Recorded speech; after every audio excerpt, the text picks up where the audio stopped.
Latest గా కాంగ్రెస్ ఎమ్మెల్యేలకు కూడా స్ట్రాంగ్ వార్నింగ్ ఇచ్చారు. సీఎల్పీ సమావేశంలో సీఎం రేవంత్ రెడ్డి కాంగ్రెస్ ఎమ్మెల్యేలకు గట్టిగానే క్లాస్ తీసుకున్నట్లు తెలుస్తోంది. ఎవరైనా సరే పార్టీ లైన్ దాటి మాట్లాడితే ఊరుకునేది లేదంటూ పలువురు నేతలను ఉద్దేశించి హెచ్చరించారు.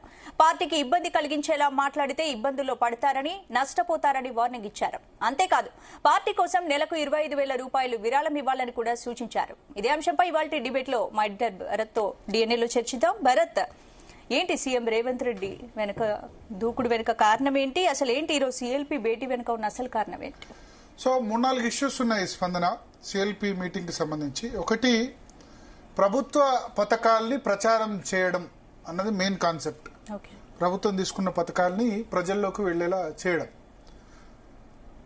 రెండవది, ఎమ్మెల్యేలకు మంత్రివర్గ విస్తరణకు సంబంధించి వరుసగా రోజుకొకళ్ళు మాట్లాడుతున్నారు. కోమటిరెడ్డి రాజగోపాల్ రెడ్డి, మల్రెడ్డి రంగారెడ్డి, ఆ తర్వాత ప్రేమ్ సాగర్ రావు, మంచిర్యాల ఎమ్మెల్యే ప్రేమ్ సాగర్ రావు, తర్వాత వివేక్ వెంకటస్వామి, అందరు కంటిన్యూస్ గా రోజుకో స్టేట్మెంట్ చేస్తున్నారు. ఇవన్నిటికీ తెరపడాలి. ప్లస్ హెచ్సియు ఇష్యూ తర్వాత ప్రభుత్వ ఇమేజ్ కొంచెం తగ్గినట్టు ఫీలింగ్ వచ్చింది. సో ఎమ్మెల్యేలకు కూడా ఒక బూస్టప్ ఇవ్వాలి. ఈ అన్ని కారణాలతో ఇవాళ మంత్రివర్గ సమావేశం జరిగింది. సో మంత్రివర్గ సమావేశంలో ఆయన అంటే మోర్ ఇన్ డెప్త్ వెళ్లే ముందు ఆయన ఏం మాట్లాడారనే ముందు ఒక మాట, ఎమ్మెల్యేలందరి ముందు ఒక ఎమ్మెల్సీని పొగిడారు. ఆ ఎమ్మెల్సీ ప్రస్తుతం మనతో పాటు లైవ్ లో ఉన్నారు. ఆ ఎమ్మెల్సీ ఎవరో కాదు, అద్దంకి దయాకర్. ఆయన ఏమని చెప్పారంటే, అద్దంకి దయాకర్ ను చూసి అందరు నేర్చుకోవాలి, ఎమ్మెల్యేలైనా పార్టీ నేతలైనా ఓపిక ఉండాలి. ఆయనకి ఎమ్మెల్యే టికెట్ రాలేదు, మళ్ళీ ఎమ్మెల్సీ ఇద్దాం అనుకుంటే అది కూడా రాలేదు. చాలా ఓపికగా ఉన్నారు. అందరు ఆదర్శంగా నిలుచుకుంటే, ఓపికగా ఉంటే అవే పదవులు వస్తాయి. సో పదవుల గురించి మీడియాలో మాట్లాడితే కాదు, నెగటివ్ గా పార్టీ గురించి మాట్లాడడం సరికాదన్నారు.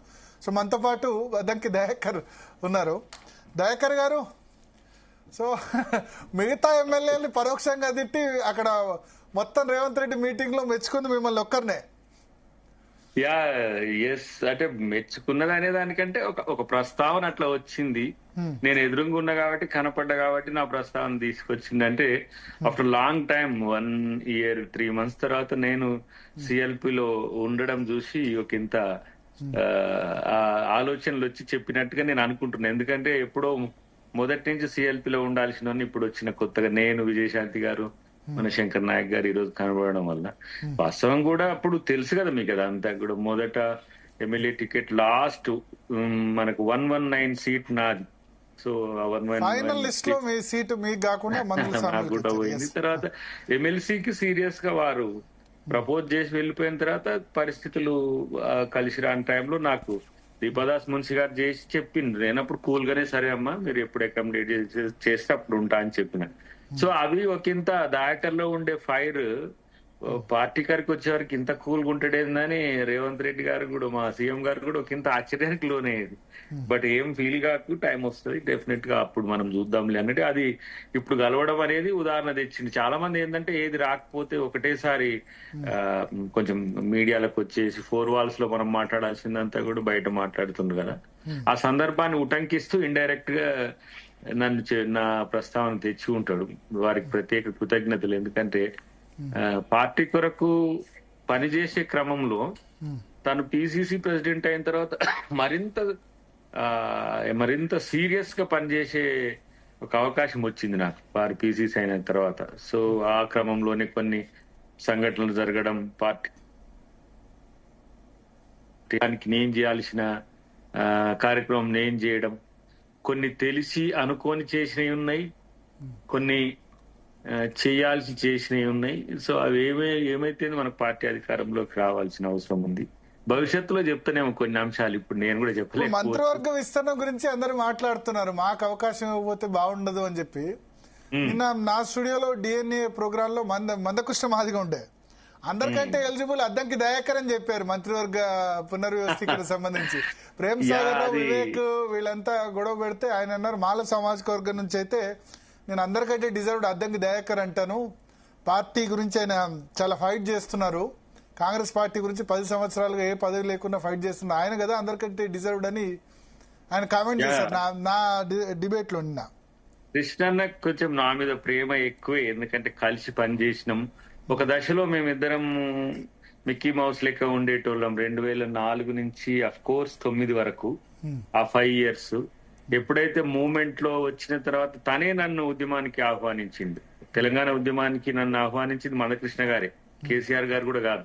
అప్పుడు నేను కొండ లక్ష్మణ్ బాపూజీ గారితో పనిచేస్తుంటే తెలంగాణ రాష్ట్ర సాధన సంయుక్త వేదిక అని స్వతంత్ర సమరయోధులతో కలిసి ఆయన ఒకటి పెట్టి ఆయన చైర్మన్ గా, మన కేశవరావు జాదవ్ గారు కన్వీనర్ గా ఉండే. కొన్ని రోజుల తర్వాత వాళ్ళిద్దరు విడిపోయిన తర్వాత నేను కన్వీనర్ గా ఉన్నా. ఆ క్రమంలో కృష్ణమాదిక్ గారు నన్ను తెలంగాణ జాయింట్ యాక్షన్ ఇట్లా కమిటీ ఏర్పడుతుంది, నువ్వు రా అని చెప్పి పిలిచింది తను. సరే, మా మధ్యన ఎన్ని వైరుధ్యాలు ఉన్నా మా మధ్య నా ప్రేమ ఉంది. అట్లా ఆయన ఒక రకంగా నన్ను అన్ని ఉద్యమాల్లో ఇన్వాల్వ్ చేసిండు. ఎస్సీ ఎస్టీ అట్రాసిటీ చట్టం విషయంలో నాతో కొన్ని రాష్ట్రాలకు తిరిగి పయనం చేసిన ప్రేమ ఉంది. కాబట్టి సుదీర్ఘకాలం 20 సంవత్సరాల్లో సామాజిక ఉద్యమాలని నేను వదలలేదు. ఇటు రాజకీయ ఉద్యమాల్లో కాంగ్రెస్ పార్టీ విచారధార కొరకు పనిచేసిన కమిట్మెంట్ చూసినాడు. ఎందుకు మరి పోయినసారి కూడా మంత్రివర్గం గురించి ఎందుకు ఇంత కామెంట్స్ బహిరంగంగా కామెంట్ చేస్తున్నారు ఒకళ్ళ తర్వాత ఒకళ్ళ నేతలు? ఒకటి ఏంటంటే, నేను కామెంట్ చేయొద్దు కానీ అది పార్టీ అంతర్గత అంశము. పార్టీ ఇప్పటికే పిసిసి ఒక రికమెండేషన్స్ ను ఏఐసిసి తీసుకొని పోయింది. ఏఐసిసి కోర్టులో ఉంది ఇప్పుడు బంతి. సో వాళ్ళు నిర్ణయం తీసుకుంటారు. సీఎం గారు డిస్క్రిషనరీగా ఉంటుంది మామూలుగానైతే. మీకు మంత్రివర్గం ఇప్పుడు కేసీఆర్ సీఎం అయింది అనుకోండి, ఆయన ఇష్టం వచ్చిన వాళ్ళను మంత్రివర్గంలోకి తీసుకునే హక్కు ఉంటుంది, అది రాజ్యాంగ హక్కు. బట్ కాంగ్రెస్ లో అట్లా ఉండదు కదా. కాంగ్రెస్ లో మా ముఖ్యమంత్రి గారి ఇష్టంతో పాటు అధిష్టానానికి ఆయన ఏంటంటే ఒక ఇంత ముందుకు వెళ్లి వారికి కూడా ఆ బాధ్యతను పంచిన పరిస్థితి. రెండవది, ఇప్పుడు మందకృష్ణ గారి రెస్పాన్స్ వెనుక కారణం ఏంటంటే, తాను మాదిగ సామాజిక వర్గం నుంచి ఎక్కువ ఇవ్వాలి వర్గీకరణ లెక్క ప్రకారం అనుకుంటూనే తను ఈ చర్చను తీసుకొచ్చిండు. దయాకర్కి ఇస్తే అంటే మనం అంటే అటు ఉద్యమకారుడని తెలంగాణ ఫేస్ అని, రెండవది మూడవది ఏంటంటే సుదీర్ఘకాలంగా ఎవ్వరూ లేనప్పుడు, మీకు గతంలో చెప్పినా కదా, గాంధీ భవన్ లో రోషయ్య గారు ఉన్నప్పుడు కుక్కలన్నీ ఉండేది కానీ మేము ఉన్నప్పుడు ఆ కుక్కలు కూడా లేకుంటుండేది. ఆ పరిస్థితి నుంచి పార్టీని డిఫెండ్ చేసుకుంటూ వచ్చినాం. కాబట్టి ఆయన చూసిండు చాలా సార్లు. నన్ను ఒకసారి చాలా విచిత్రమైన కామెంట్ చేసిండు, నేను ఫీల్ కాలేదంటే ఆయన ప్రేమతోనే చేసిండు. ఒక సీటు కొరకు, ఒక ఎమ్మెల్యే కొరకు దయా నువ్వు ఎంత ఏమంటాము ఓపికతో ఉంటున్నావు నువ్వు అని జిగ్నేష్ మేవాని కాడ కలిసినాం మేము ఒకసారి ఢిల్లీలో. తను ఏదో మూవ్మెంట్ చేస్తున్న క్రమంలో ఒక్క సీటు కొరకు దయాకర్ అనుకుంటే ఎన్నో సీట్లు గెలిపియగలడు. దయాకర్ తెలంగాణ ఉద్యమంలో ఎంత క్రియాశీలకంగా ఉండో నాకు తెలుసు. బట్ ఇంత స్వార్థమా ఇది, లేకపోతే కమిట్మెంటా నాకు అర్థం కావట్లేదు. కానీ ఒక్క సీటు కొరకు నువ్వు ఎంత త్యాగం చేస్తున్నావు అని అంటే, ఆయన నేను పడుతున్న ప్రతి ఒక్క అవమానాన్ని గమనించినోడు, ప్రతి దశలో కూడా నాతో షేర్ చేసుకుంటాడు. కాబట్టి ఆ కామెంట్ చేసింది. జైలుకు కూడా నిజంగా కూడా నేను ఊహించలే, నేను జైలుకు పోయినా అనుకోవట్లే. నిన్న వారు చెప్పినాక నేను ఊహించిన కరెక్ట్. మురళీ ముదిరాజ్ కేసు ఇష్యూలో నేను 7 cases ఇప్పటికి కూడా ఉన్నాయి 6 years అయిన తర్వాత కూడా. తెలంగాణ ఉద్యమంలో కూడా మమ్మల్ని జైల్లో పెడతానికి చాలా భయపడ్డ రోజులు మీకు తెలుసు. అట్లాంటిది కేసీఆర్ వచ్చినాక మమ్మల్ని జైల్లో పెట్టిన పరిస్థితి. నేను నాది ఉటంకించుకుని పోకపోతున్నాను. ఎందుకంటే కోదండరామ్ గారు అరెస్ట్ చూసిన, కృష్ణమాది గారిని 2 సార్లు అరెస్ట్ చేసిండ్రు, రేవంత్ రెడ్డి గారిని 2 సార్లు అరెస్ట్ చేసి జైల్లో పెట్టిండ్రు. నాది కూడా అసలు అదేంటిది, మురళీ ముదిరాజ్ చనిపోయింది ఏంది, శ్రీకాంతాచారి చనిపోయిన రోజు సింబాలిక్ గా చనిపోయింది ఆ తమ్ముడు. నేను క్యాంపస్ లో పిహెచ్డి చేస్తున్నా కాబట్టి, నేను స్టూడెంట్ కాబట్టి నేను పోతే నా మీద కూడా కేసులు పెట్టి జైల్లో పెట్టిన చరిత్ర కాబట్టి జైల్లో కాంగ్రెస్ కొరకు ఉన్నాం. సో అలాంటి సంఘటన గుర్తు చేసిండు. నాకు ఎట్లయినా అంటే కృష్ణమాది గారు అనడము అనేది చాలా గొప్ప. ఎందుకంటే ఒక సామాజిక ఉద్యమకారుడు, తర్వాత ఆయన ఎవరిని కూడా ఆషామాషికి ఎవరిని కూడా ప్రైజ్ చేయడు మామూలుగా. అలాంటి వ్యక్తి నన్ను చేసినందుకు వారికి మన జీటీ ద్వారానే ప్రత్యేక కృతజ్ఞతలు తెలియజేస్తున్నాం. సరే, మంత్రివర్గం అదృష్టం ఉంటే ఇస్తే ఇవ్వచ్చు, పార్టీ ఇష్టం అది. కానీ నేను ఎమ్మెల్యే కావాలనుకున్న ఎమ్మెల్సీని చేసిండు నన్ను. ఎమ్మెల్సీతో పాటు మరింత బాధ్యత ఇస్తారు అని అనుకుంటే అది పార్టీ నిర్ణయం తీసుకుంటారు. ఒకటి అడ్డంకి ఏంటంటే, ప్రధాన అడ్డంకి ఇప్పుడు ఆల్రెడీ డిప్యూటీ సీఎం మాలా ఉన్నారు, స్పీకర్ మాలా ఉన్నారు. మందకృష్ణ మాదిగ నేను అదే డిమాండ్, మాకు 2 మాదిగలకు ఇవ్వాలి, దామోదర రాయనరసింహ మాదిగ కాదు ఉపకులం, మాదిగలకు మినిమం 2 ఇవ్వాలి, ఎన్ని ఇస్తారు మాలలకని ఆయనే మళ్ళీ కామెంట్ చేశారు. క్యాస్ట్ ఈక్వేషన్ ప్లస్ నల్గొండలో ఆల్రెడీ 2కి ఇచ్చారు. ఒకటి భరత్ భాయ్, పార్టీ అనుకుంటే, ముఖ్యమంత్రి గారు అనుకుంటే ఏది బ్యారియర్ కాదు. అంటే ఇది ఇప్పుడు నాదేమన్నా ఎస్సీ సీటా ఇప్పుడు ఎమ్మెల్సీ కాదు, జనరల్ కదా. కాకపోతే ఒక ఎస్సీకి ఇచ్చినట్టుగా మీరు గుర్తు చేసుకుంటారు, ఒక ఎస్టీకి ఇచ్చినట్టుగా. ఆ ఇచ్చే వాటిలో కూడా సోషల్ జస్టిస్ ని పాటించింది అనేది చర్చ గాని, ఇది రిజర్వ్డ్ సీట్ ఏం కాదు కదా. మండలిలో రిజర్వేషన్స్ ఉండవు, అట్లనే రాజ్యసభలో కూడా రిజర్వేషన్స్ ఉండవు.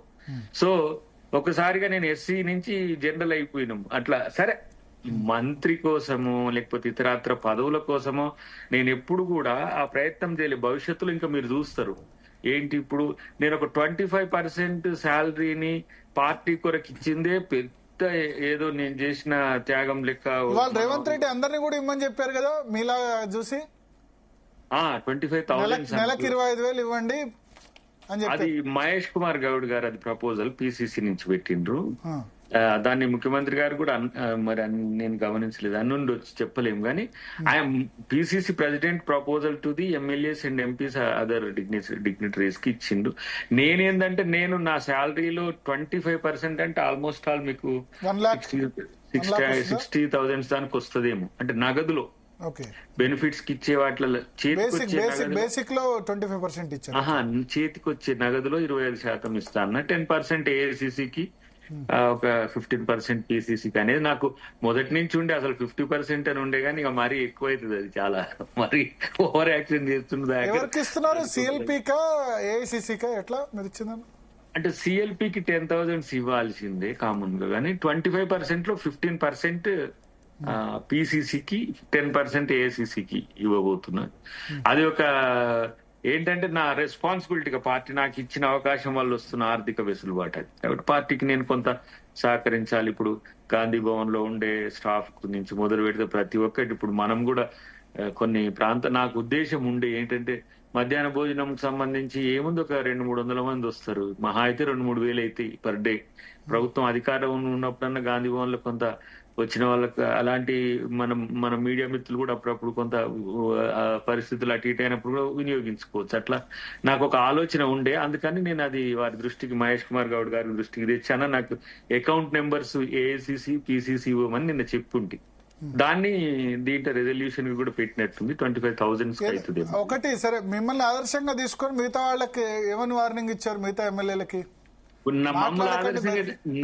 నన్ను ఆదర్శంగా తీసుకొని ఇవ్వలే భరత్ భాయ్. అంటే ఎవరైతే గ్రాస్ రూట్ లో పనిచేయాలి, కింద గ్రాస్ లో పోవాలి, పథకాలు ఇంత మంచి మంచి పథకాలు చేసినాం మనం. ఇది ఎస్సీ బిల్ గానీ, బీసీ బిల్ గానీ, సన్న బియ్యం గానీ, లేదంటే ఇప్పుడు మనం తెచ్చిన ఏదైతే పథకాలు ఉన్నాయో వాటిని క్షేత్రంలోకి తీసుకొని ఆయుధాలుగా పట్టుకొని పోవాలి. నెక్స్ట్ నేను వచ్చిన తర్వాత మీరు మీ రిపోర్ట్ తో కూడా రండి, మంచిగా అంతా కలిసి చేద్దామంటూ ఇక ఈ గచ్చిబౌలి భూముల విషయంలో వాస్తవాలు కొన్ని చెప్పిండు. అవి రేపు తెలిస్తే మళ్ళీ మినిస్టర్స్ కూడా పెట్టే అవకాశం ఉంది. ఎవరెవరు భూములు ఉన్నాయి, ఏమేమైనాయి, దాంట్లో టీఎన్జిఓస్ నుంచి మొదలు పెడితే అన్ని రకాల భూములు దాంట్లో ఉన్నాయి. మన అడ్మినిస్ట్రేటివ్ బిల్డింగ్ గురించి అన్ని చాలా విషయాలు చెప్పిండు వారు. సో ఏది ఏమైనా పార్టీ వల్ల మనం గెలిచినాం. సో పార్టీకి మనం కృతజ్ఞతగా ఉండాలి. పార్టీని డిక్లైన్ చేస్తే మనం నష్టపోదాం అన్నట్టుగా ఆ థీమ్ తో చెప్పిన పరిస్థితి. కాబట్టి అందరు ఎమ్మెల్యేస్ తో హ్యాపీగా ఉన్నారు. బయట చూస్తున్నా నేను అంత నెగిటివ్ గా వస్తుంది మీడియాలో, నెగిటివిటీ ఏం లేదు. అంటే ఆయన పార్టీని బ్లాక్ మెయిల్ చేయొద్దు, బ్లాక్ మెయిల్ అని కాదు, ఫోర్స్ఫుల్ గా నాకు ఇయ్యాలి అనే దాని విషయంలో అందరు వస్తున్న కామెంట్స్ కు ఆయన స్పందించింది అంతే. వ్యతిరేకంగానో నెగిటివ్ మైండ్ తోనో కాకుండా పాజిటివ్ అందరు అట్లా ఒక పార్టీ బాగుంటేనే మనం అందరం బాగుంటామనే దృష్టికోణం నుంచి మాట్లాడింది తప్పితే మన వాళ్ళు కథనాల కొరకు టీఆర్పీ కొరకు చేస్తున్నట్టుగానే. కామెంట్ చేసిన 3 ఎమ్మెల్యేలు అటెండ్ కాలేదు, మాకు మంత్రి పదవి కావాలన్న వాళ్ళు. మీన్స్ గా వాళ్ళు ఏం అనుకుండ్రో చెప్పలేము, వాళ్ళ ఉద్దేశాలు నేను చెప్పలేను. కానీ అందరూ అటెండ్ అయినారు కానీ వాళ్ళు 3 అటెండ్ కాలేదు. కొంత 2-3 వేరే పనుల వల్ల రాలేనట్టుంది. బట్ ఏదేమైనా ఇలా చాలా ప్రశాంత వాతావరణంలో అన్ని రకాల ఏమంటాం వాటిని జాగ్రత్తలు తీసుకొని ముందుకు పోవాలి. మళ్ళీ అధికారంలోకి రావడానికి మనం వేసుకుంటున్న ప్రణాళికలు. అద్దంకి దయాకర్ గారు, ఇప్పుడు చాలా మంది ఎమ్మెల్యేల పనితీరుపై సీఎం రేవంత్ రెడ్డి అసంతృప్తిగా ఉన్నట్లు ప్రచారం జరుగుతోంది. ఏంటి అసలు సీఎం అసంతృప్తి కారణం ఏంటి? అసలు ప్రచారమే అమ్మా, అది అట్లా ప్రచారం చేస్తుండ్రు బయట మీడియాలో. కానీ అట్లా కాదు, ఒక్కొక్కరికి ఏమేం పనులు కావాల్సిన అవసరం ఉంటుందో నియోజకవర్గ అభివృద్ధికి సంబంధించిన ప్రణాళిక తయారు చేసుకోండి. దాంట్లో నేను కూడా మీతో కలిసి ఉంటా. అంటే నేతలు పదవుల కోసం తప్ప పార్టీ కోసం పని చేయట్లేదు, కష్టపడట్లేదని అంటే కొన్ని మిగిలి ఉండేసరికి ఆశ ఉంటది కదమ్మా ఎవరికైనా కొన్ని. కాబట్టి ఇప్పుడు ఆ మంత్రులనే కొంచెం అంతా ఒక బూరెల బుట్ట అయింది అది. సో ప్రతి ఒక్కరికి ఆశ ఉంది దాని మీద. ప్రతి ఒక్కరు ఇప్పుడు ఒక తరహా పాజిటివ్ గా ఉంటూ దాన్ని ఎట్లా ఫెచ్ చేయాలి నాకే ఆ మంత్రి అని చాలా మంది ఆలోచనతో ఉన్నారు. కాబట్టి అదొక్కటేదో అయిపోతే కామ్ గా పని చేసుకుంటూ అంటే ఒక రకంగా కాంగ్రెస్ పార్టీ చేపడుతున్న సంక్షేమ కార్యక్రమాలు ప్రజల్లోకి తీసుకెళ్లడంలో విఫలం అవుతున్నారు అని విఫలం అనే దానికంటే వీళ్ళు ప్రతి దానికి కాంట్రా ఒకటి క్రియేట్ చేస్తుండ్రు. బీజేపీ బీఆర్ఎస్ ప్రధానమంత్రి మోడీ గారిని కూడా కామెంట్ చేసిండు, ఏకంగా ఆయనే దిగిండి ప్రాపగండాకు వీళ్ళ వల్ల కావట్లేదని.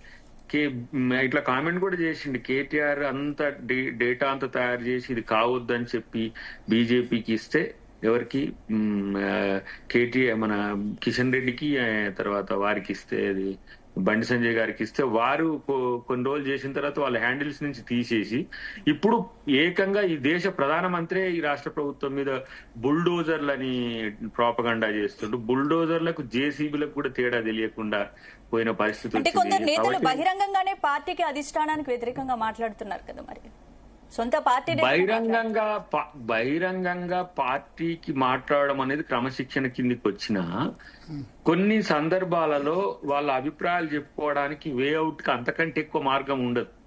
ఇప్పుడు నాలాగా కామ్ గా ఏది రాకపోయినా పార్టీ చూసుకుంటదిలే అని అనుకునేటోళ్ళ శాతం కాంగ్రెస్ కి ప్రతిపక్షాల కన్నా సొంత పార్టీ నేతలతోనే కొంచెం తలనొప్పి ఎక్కువైంది అనుకోవచ్చు. తలనొప్పి అనే దానికంటే కోరిక, తలనొప్పి అనే దానికంటే వాళ్ళ ఆశ. ఇప్పుడు ఆశనే కొంత బతికిస్తుంది కదా. అంటే మంత్రివర్గ విస్తరణ జరగక ముందే ఇలా ఉంటే, ఒకవేళ మంత్రివర్గ విస్తరణ జరిగిన తర్వాత పరిస్థితి ఎలా ఉండొచ్చు? ఒక 2-3 రోజులు ఉంటది కోపాలు తాపాలు, అవన్నీ కామన్. కాబట్టి ఏదేమైనప్పటికీ కూడా నాకున్న అంచనా మీకు చెప్తున్నా, పార్టీ ఇంత మంచి ఆయుధాలను మనం తయారు చేసి మీ చేతికి ఇస్తున్నాం, దీన్ని నియోజకవర్గాల్లో వినియోగించుకోండి. ఇప్పుడు బీసీకి 42% రిజర్వేషన్ ఇవ్వడం అనేది ఇప్పుడు గవర్నర్ గారు కూడా సిఫారసు చేసింది పైకి. ఎస్సీ బిల్ అయింది. సన్న బియ్యం అనేది ఎంత పాజిటివ్ గా పోతుంది జనంలో అంటే, ఏండ్ల తరబడి ఎదురు చూసిన ఈ 3 అంశాలు ఎంత పెద్ద అచీవ్మెంట్స్. వీటిని ప్రచారం చేసుకోవడంలో వాళ్ళ ప్రాపగండ కింద నష్టపోతున్నాం. ఇప్పుడు హెచ్సియు భూములకు సంబంధించి ఇంత పెద్ద చేస్తున్నారు కదా. అదే ఛత్తీస్గఢ్ లో ఏందది ఫాస్డోనా భరత్ భాయ్, ఆ ఒక అడవిలో 2,72,000 ఎకరాల భూమినిలో ఒక పవర్ కంపెనీకి ఇచ్చిండ్రు. దానికి అదాని 92,000 చెట్లు నరికి చదును చేసి దాంట్లో పార్ట్నర్షిప్ ఉన్నాడు. ఛత్తీస్గఢ్ మన పక్కనే. మరి పర్యావరణవేత్తలకు, జీవావరణం సంబంధించిన ఉద్యమకారులకు ఎవరికి కూడా దాని మీద పట్టలేదు. మరి మళ్ళా మోడీ మాట్లాడుతున్నాడు ఏమని, 4 ఎకరాల్లో జరుగుతున్న విధ్వంసం ప్రపంచం మొత్తం కూడా ఈ తెలంగాణ ముఖ్యమంత్రి ఇట్లా చేస్తుండని చెప్పి అనడం అనేది అయితే ప్రధానమంత్రి భయపడుతున్నాడు. రేపు బీసీ బిల్ కనుక అయ్యి అది ఆయన మెడకే పడుతుందని. ఇటు ఎస్సీ వర్గీకరణ కూడా ఏ రాష్ట్రం చేయలేదు ఇప్పటి వరకు. రాష్ట్రాలకు చేసుకునే హక్కు సుప్రీంకోర్టు ఇచ్చిన తర్వాత first ever in India Telangana మాత్రమే చేసింది. ఇలా బీసీకి సంబంధించి కూడా రాహుల్ గాంధీ గారి యొక్క ఆలోచనకు రూపం ఇచ్చింది రేవంత్ రెడ్డి గారి. మొన్న ఏఐసిసి బైఠక్ లో దాదాపు 10 minutes తెలంగాణ గురించి రేవంత్ రెడ్డి గారి గురించి రాహుల్ గాంధీ గారు మాట్లాడింది. చాలా మంది ఏమంటున్నారు, రాహుల్ గాంధీకి అసలు రేవంత్ రెడ్డి గారికి పడతలేదట. కానీ ఎంతసేపు సీఎం గారు కూడా మాట్లాడింది 5 to 6 minutes ఐ థాట్ అనుకుంటా. కానీ 10 minutes మెయిన్ ఒక స్పీకర్, అపోజిషన్ లీడర్ ఏఐసిసిలో కీ నోట్ లో తెలంగాణ గురించి రేవంత్ రెడ్డి గారి గురించి మాట్లాడిందంటే ఆలోచిస్తుందనే అంశాన్ని మీరు గమనిస్తే మంచిది. ఏదేమైనా రేపు తెలంగాణ మోడల్ భారతదేశాన్ని పాలిస్తున్న బీజేపీకి ఒక చెక్ పాయింట్ గా ఉంటది అనేది భయంతోనే ఇక్కడ ఈ ప్రభుత్వం మీద పడ్డరు అనేది. నల్గొండ జిల్లాకు సంబంధించి చూస్తే మీకు వస్తే నల్గొండ జిల్లా కోట అంటే ఇప్పుడు ఆల్రెడీ జానారెడ్డి లెటర్ రాశారు హైదరాబాద్ రంగారెడ్డికి ఇవ్వండి అని చెప్పి. దాని మీదే కోమటిరెడ్డి రాజగోపాల్ రెడ్డి ధృతరాష్ట్రుడు జానారెడ్డి అని ఆయన బహిరంగంగా కామెంట్ చేశారు. మీరు అన్ని జిల్లా నుంచి పోటీలో ఉన్నారు, నల్గొండ జిల్లాకు వద్దు హైదరాబాద్ రంగారెడ్డికి ఇవ్వండి అని జానారెడ్డి అన్నారు. సో వాళ్ళిద్దరి మధ్య ఏమంటారు, రెడ్డిస్ మధ్య చాలా గట్టి పోటీ నడుస్తుంది. మరి నేను రెడ్డి అయితే కాదు, దయాకర్ రెడ్డి అయితే సమస్య నాకు. అది భరద్వాజ్ అంటే ఎన్నో కంపల్షన్స్ ఈసారి నాకు సీటుకు అవకాశం లేకుండే, కానీ ఇచ్చిండ్రు పార్టీ. ఎన్నో కంపల్షన్స్ నుంచి కూడా మనకు పాజిటివ్ లేకున్నా పార్టీ ఏంటంటే పార్టీ కొరకు సాక్రిఫైస్ చేసి ఇంత పని చేసిన దాకా డిలే చేస్తే ఒక రాంగ్ మెసేజ్ పోద్దనే ఉద్దేశంతో అటు ఏఐసిసి ఇటు పిసిసిలో ఎవ్వరు కూడా నా సీట్ గురించి వ్యతిరేకించలేదట. సో అది దట్స్ మై గుడ్నెస్. నాకంటే అది లక్కీ కదా.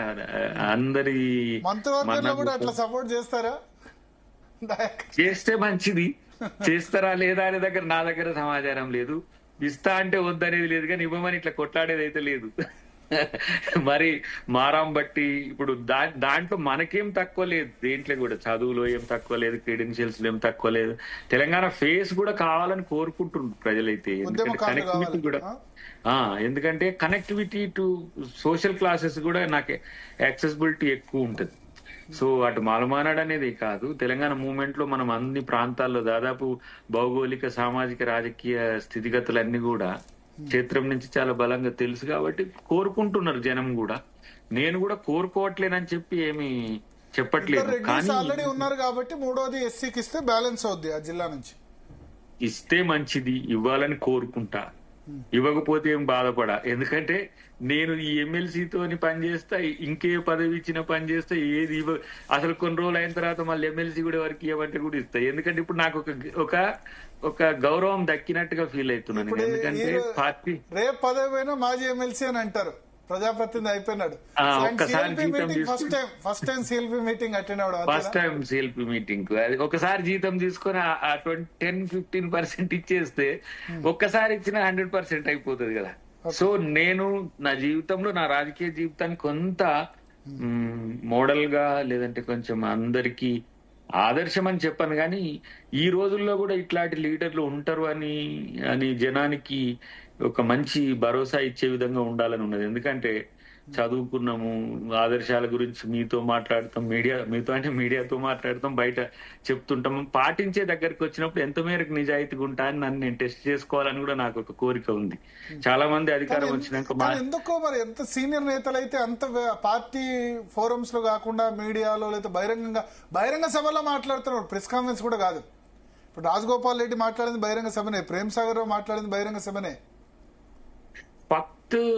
పొలిటికల్ గా ఎట్లా ఉంది అని అంటే అధికారం అనేది లక్ష్యంగా సాగుతున్న రాజకీయాలు ఇవి. సో ఆ క్రమంలో ఎవరు దానికి మినాయింపు కావట్లేరు, అదే ఒక సమస్య. గతంలో త్యాగాల పునాదులే రాజకీయాలకు పెట్టుబడిగా ఉండేది. స్వాతంత్రోద్యమం నుంచి కానీ పూర్వంలో కానీ రాజకీయాల్లో కూడా త్యాగాలు చాలా గొప్పగా ఉండేవి. ఈ ప్రజాస్వామ్య దేశంలో కూడా ఈ టెండెన్సీ కాంగ్రెస్ పార్టీలోనే కనబడుతుంది. బీఆర్ఎస్ లో బీజేపీలో ఇట్లా మాట్లాడి వాళ్ళు ఎవరికి ఇస్తే వాళ్ళకి వ్యతిరేకంగా మాట్లాడితే ఆ మాత్రం కూడా ఉండదు. ఇక్కడ మేము కొట్లాడే స్వేచ్ఛ ఇచ్చింది పార్టీ, అంత మేరకు స్వేచ్ఛ ఉంటుంది. మరి అతి చేస్తే క్రమశిక్షణకు వస్తుంది. ఒకసారి 2 సార్లు ఎగ్జామ్షన్స్ ఉంటాయి ఎవరికైనా సరే. అవి కాదని ఇంకా పార్టీకి డ్యామేజ్ చేసి ఉద్దేశపూర్వకంగా నష్టం చేసేదాన్ని గమనిస్తే డెఫినెట్ గా షోకాజులు ఉంటాయి. షోకాజ్కు సరైన సమాధానం చెప్పగలిగితే ఓకే, సమాధానం చెప్పలేకపోతే వారు బయట ఉండి వారి రాజకీయాలు చేసుకోవచ్చు. అట్లా ఆ వెసులుబాటు కూడా ఇస్తారు. ఒకవేళ మళ్ళీ దాన్ని ఏమైనా తప్పు గమనించి మళ్ళీ పార్టీకి వేడుకోలు పెడితే మళ్ళీ రివోక్ కూడా చేయవచ్చు. ఎక్స్పెల్ కూడా టైం లిమిట్ కూడా ఉంటుంది. గమనిస్తే పార్టీ క్రమశిక్షణతో ఉండాలనేది ఇలా మాకు చెప్పిండు ముఖ్యమంత్రి గారు కూడా. మరొకసారి నాకు ప్రత్యేక కృతజ్ఞతలు. థ్యాంక్ యూ అద్దంకి దయాకర్ గారు. మరో చర్చ కార్యక్రమానికి మీరు అటెండ్ కావాలి. ఎనివే, అంటే మీ పార్టీ వాళ్ళే కాదు, రాజకీయాల్లో ఓపిక అవసరమని మిగతా పార్టీ వాళ్ళు కూడా మిమ్మల్ని ఆదర్శంగా తీసుకోవాలి. అంటే పార్టీ విధేయత విషయంలో అవకాశాలు రాకున్నా సరే బహిరంగ ఫోరమ్స్ లో విమర్శించకుండా మిగతా పార్టీ ఈవెన్ బీజేపీ అయినా బీఆర్ఎస్ అయినా ఏదైనా ఉంటే అంటే వాళ్ళకి రాజకీయంగా ఏ పార్టీ అయినా ఇటువంటి రాజకీయ నేతలను కోరుకుంటారు. బహిరంగ ఫోరమ్స్ లో మాట్లాడకుండా మాకు అవకాశం ఇవ్వలేదని వాళ్ళకి పర్సనల్ గా రిక్వెస్ట్ చేయడం, అటువంటి వాళ్ళే అన్ని రాజకీయ పార్టీలు కూడా కోరుకుంటాయి. బీఆర్ఎస్ అయినా బీజేపీ అయినా కాంగ్రెస్ అయినా.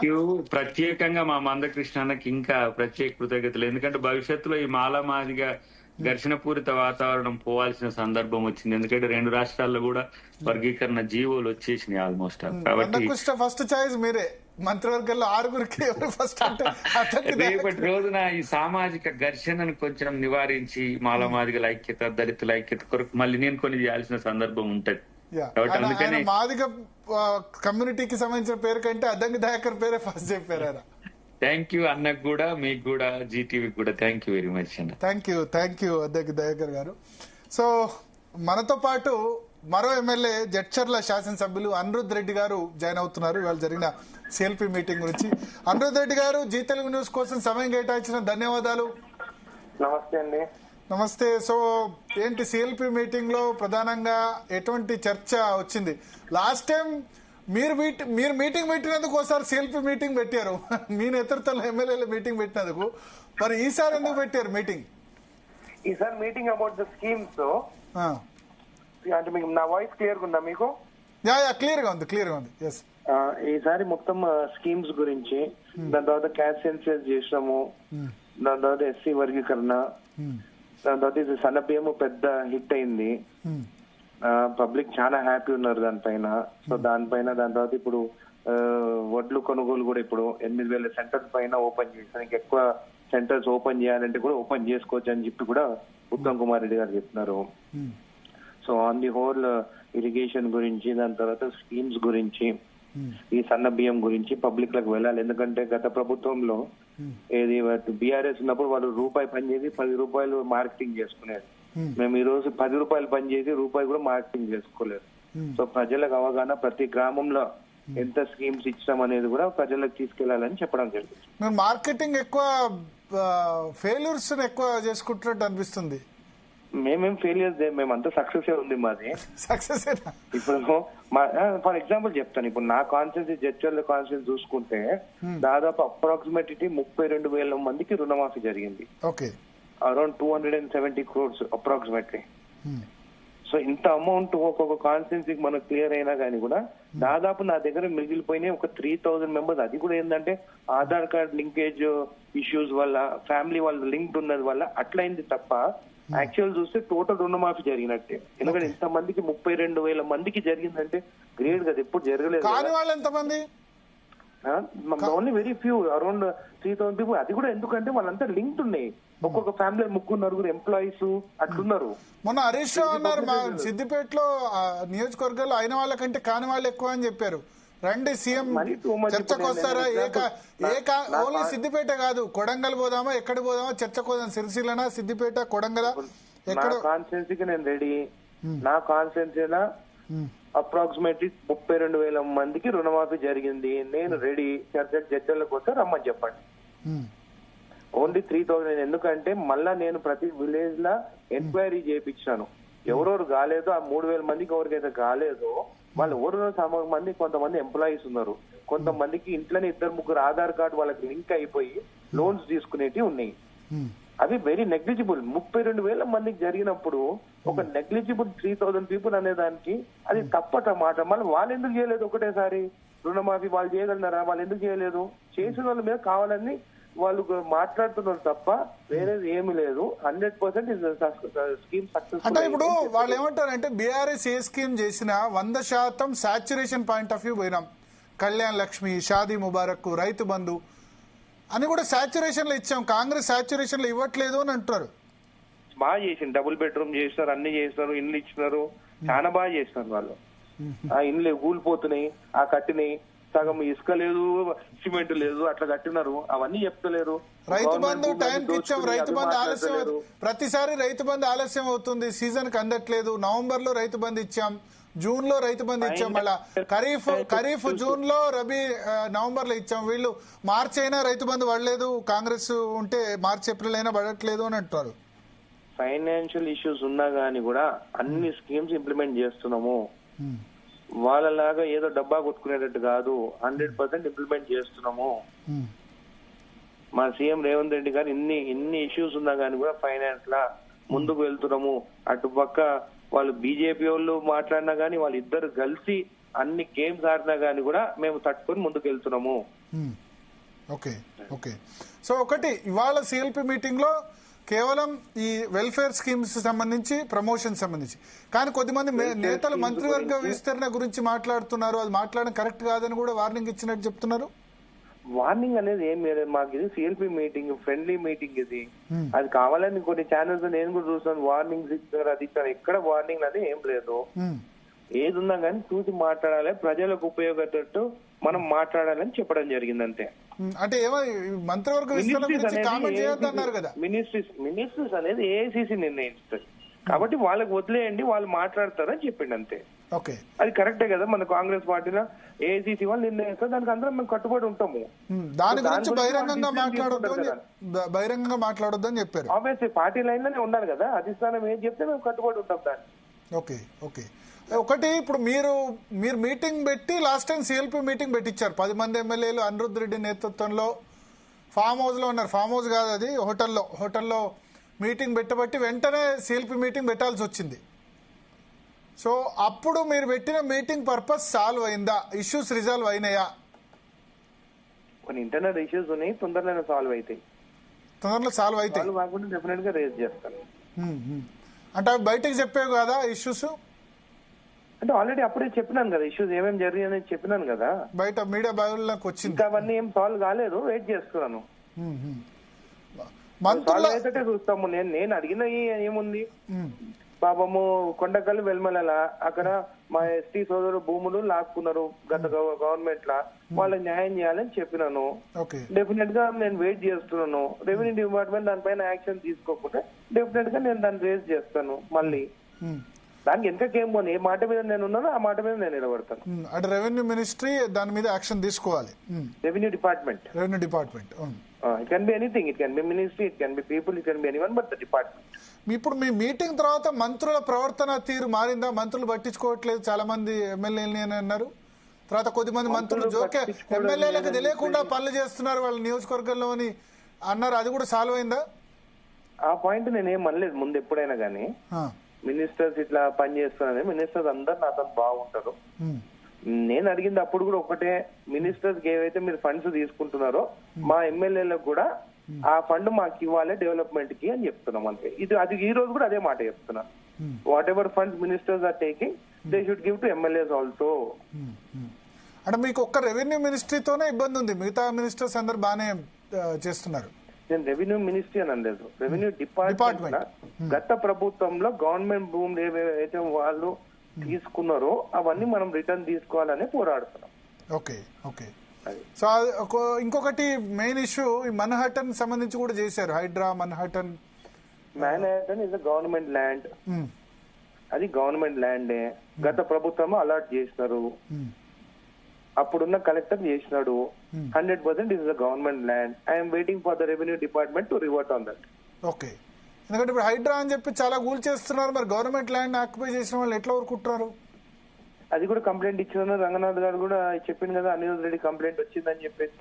అప్పుడు అన్నారు ఏదో రిసిప్ట్ ఇవ్వలేదు మీకు అని.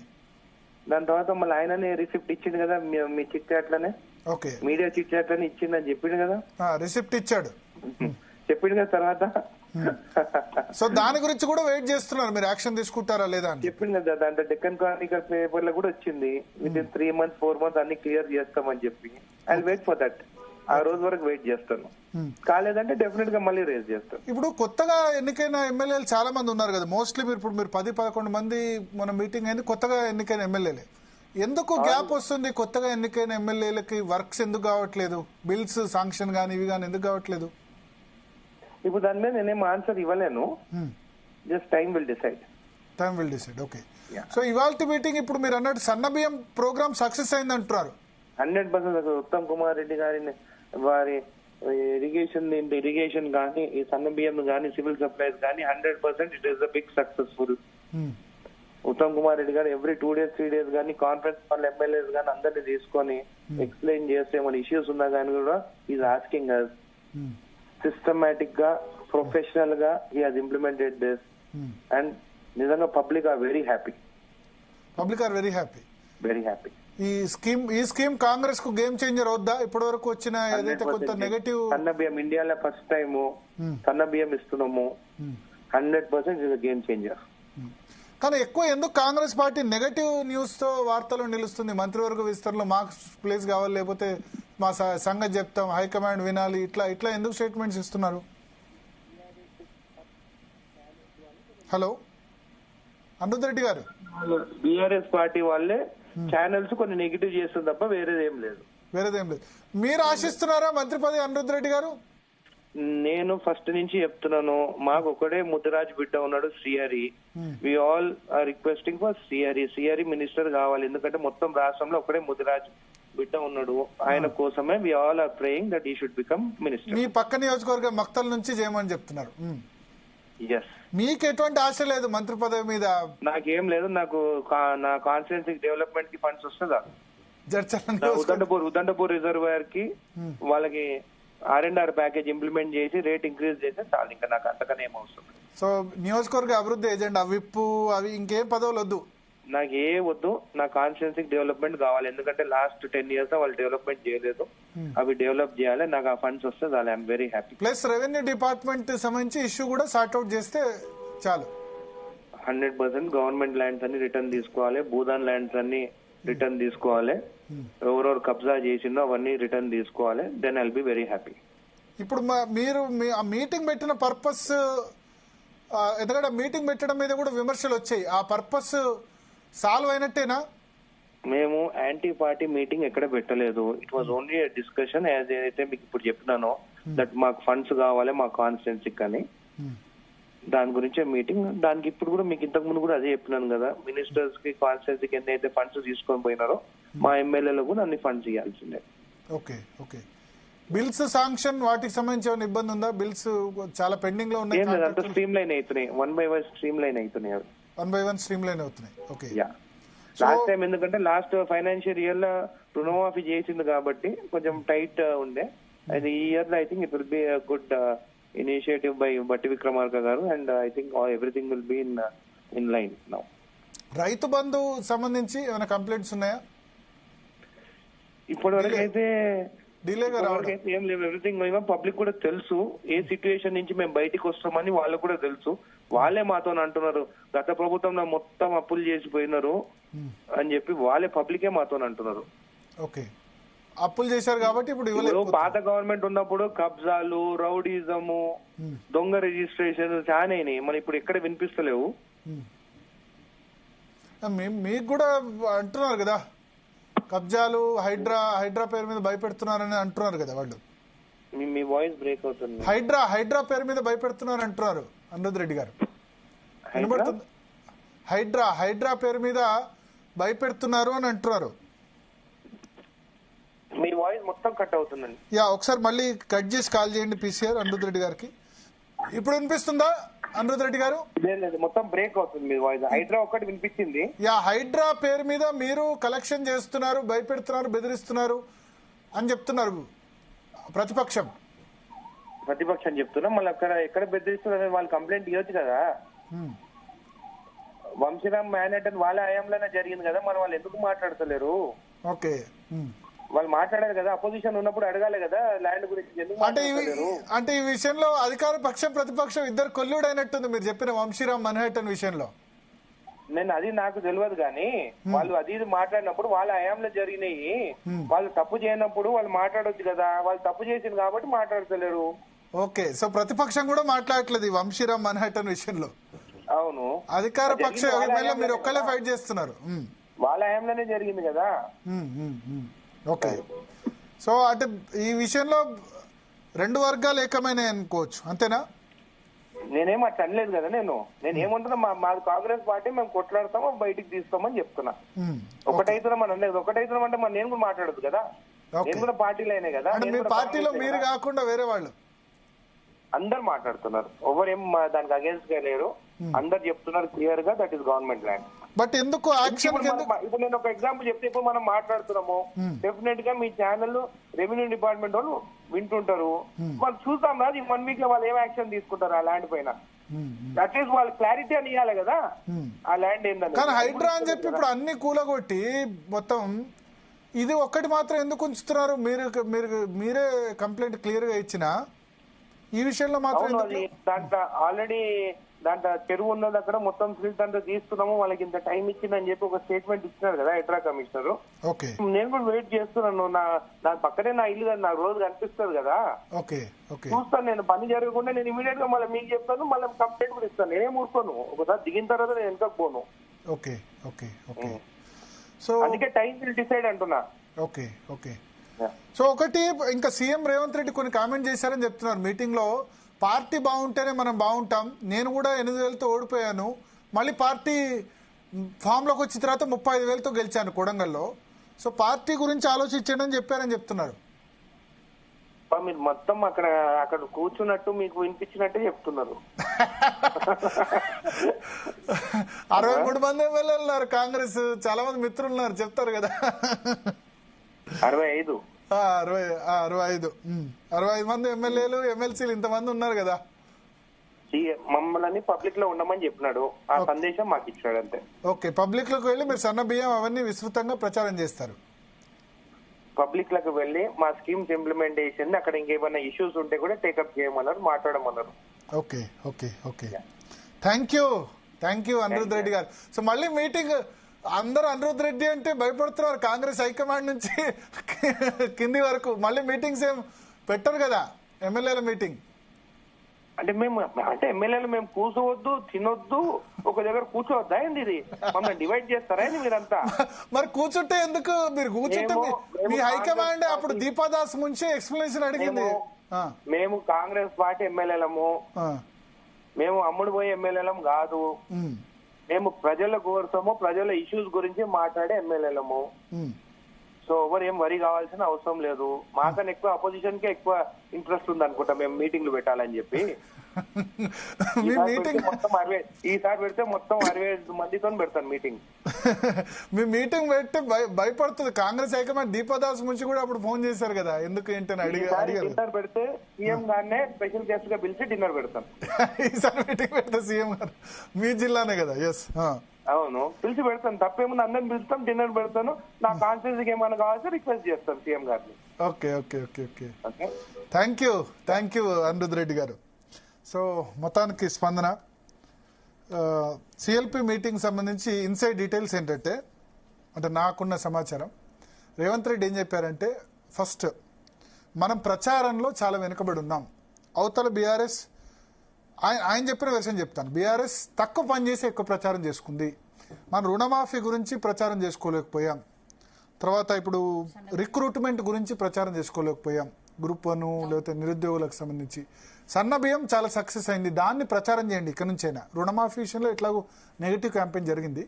అయితే ఓవరాల్గా ఒకటి నేను చెప్తాను, సన్న బియ్యంకు సంబంధించి మాత్రం కాంగ్రెస్ ప్రభుత్వం ఇప్పటి వరకు పెట్టిన స్కీమ్స్లో అన్నిటికంటే మంచి రెస్పాన్స్ వచ్చింది సన్న బియ్యం. ఈ విషయంలో రేవంత్ రెడ్డిని, ఉత్తమ్ కుమార్ రెడ్డిని, ఎందుకంటే ఆయన కన్సర్న్ మినిస్టర్, సివిల్ సప్లైస్ మినిస్టర్ని డెఫినెట్గా అభినందించాలి.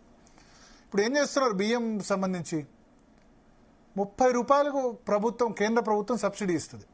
ఎందుకంటే 1 కిలో బియ్యంకు 33 రూపాయలు, దొడ్డు బియ్యం కనుక తీసుకుంటే 30 రూపాయలు కేంద్ర ప్రభుత్వం సబ్సిడీ ఇస్తుంది.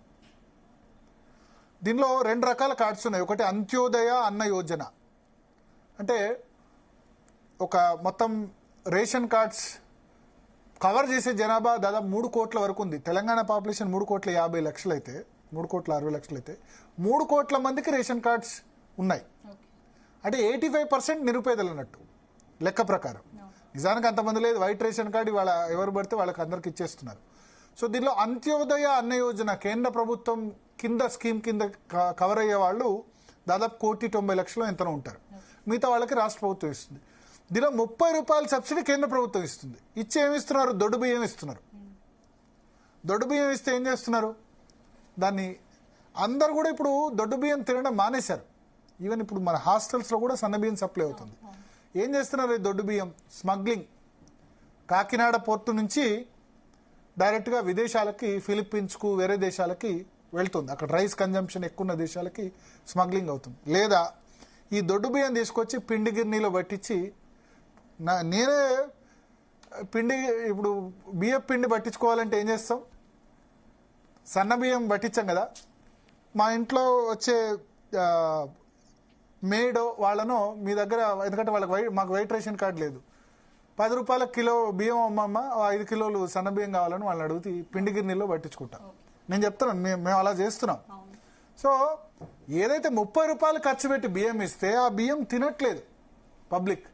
పిండి గిన్నెలో పట్టించడానికి లేకపోతే వేరే రాష్ట్రాలకి వేరే దేశాలకి ఎక్స్పోర్ట్ చేయడానికి మనకు వస్తుంది.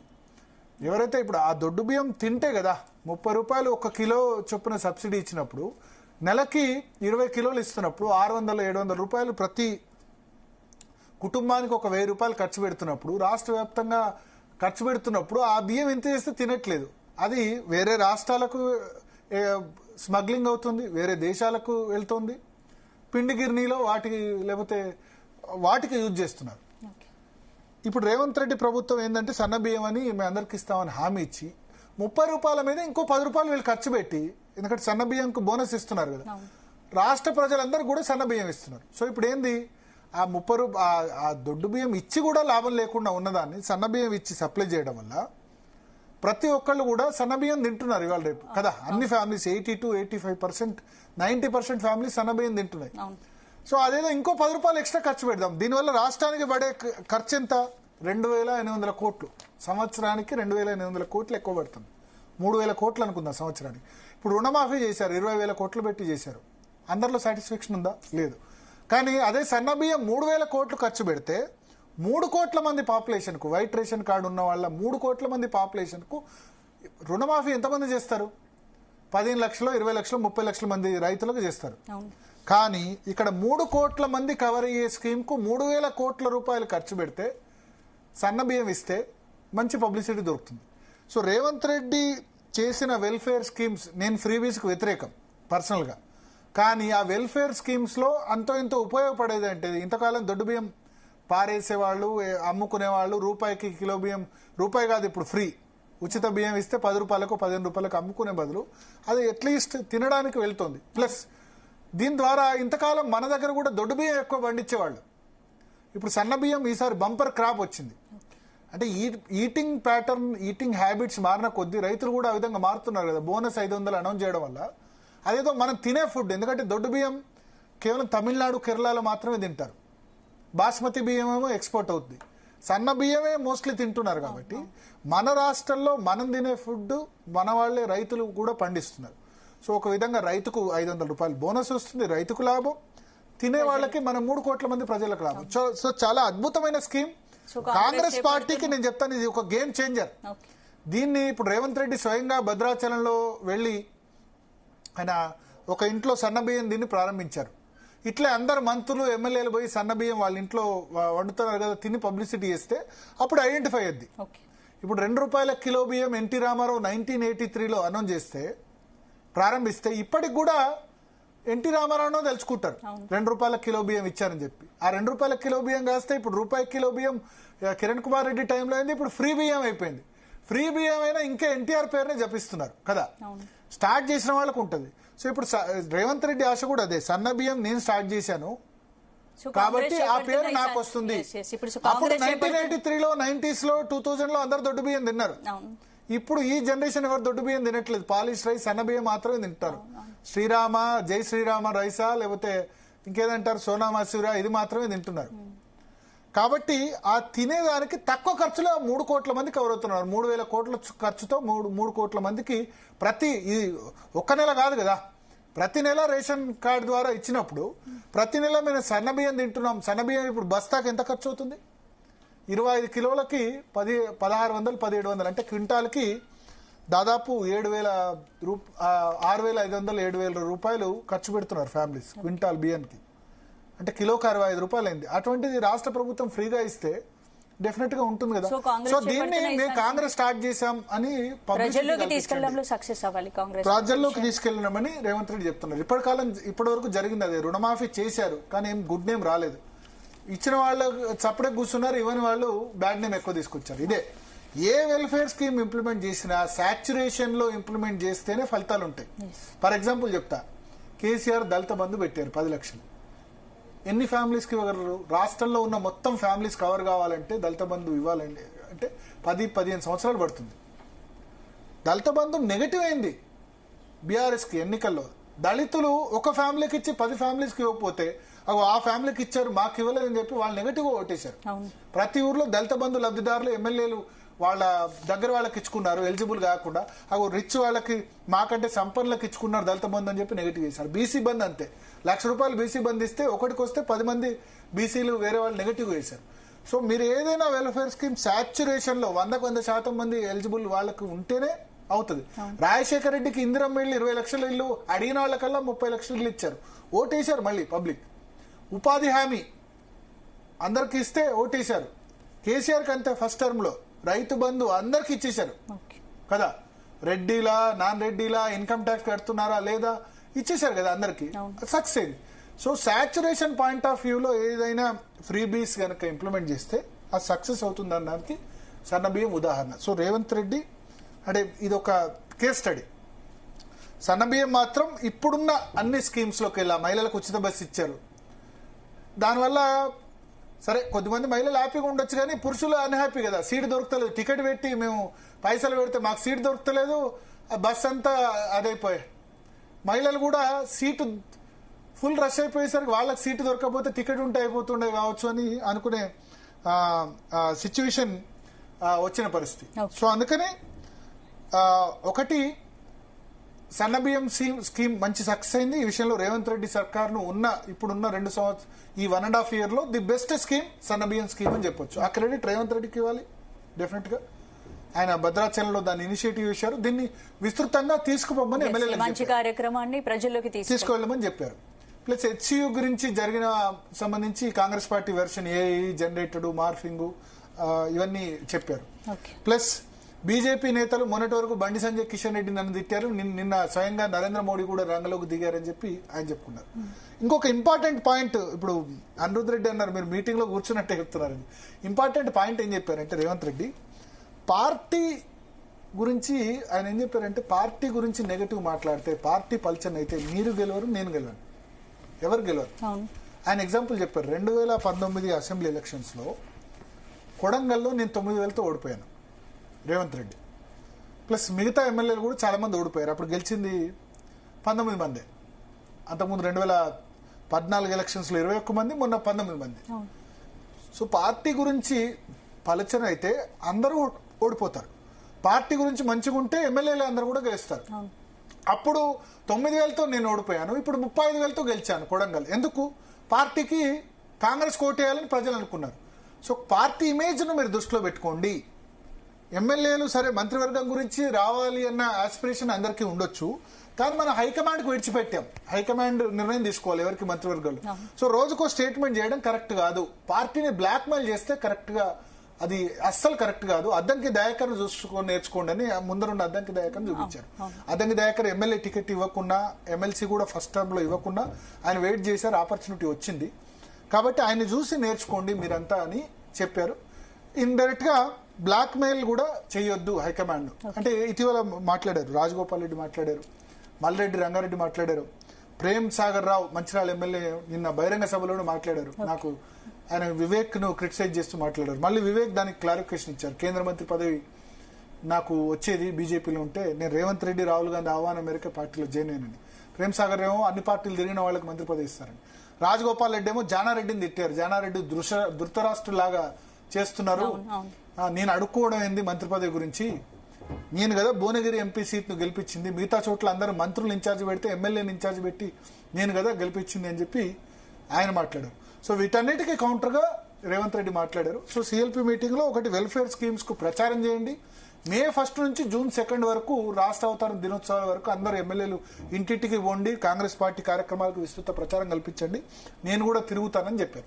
అంటే నౌ రేవంత్ రెడ్డి ఇంపార్టెన్స్ గ్రహించారు. ఒకటి, ఇంకెప్పుడు కూడా ప్రభుత్వ కార్యక్రమాల మీద ఎక్కువ చర్చ జరిగితే మంచిది, పార్టీ గురించి ఎక్కువ చర్చ జరిగి పార్టీల గొడవల గురించి చర్చ జరిగితే కాంగ్రెస్ వస్తే వీళ్ళు కొట్లాడుకుంటారు, ఏం పని చేయరు అన్న ఇంప్రెషన్ రావద్దని రేవంత్ రెడ్డి గ్రహించి ఇవాళ సిఎల్పి మీటింగ్ లో ఆ కామెంట్ చేశారని అనుకోవచ్చు.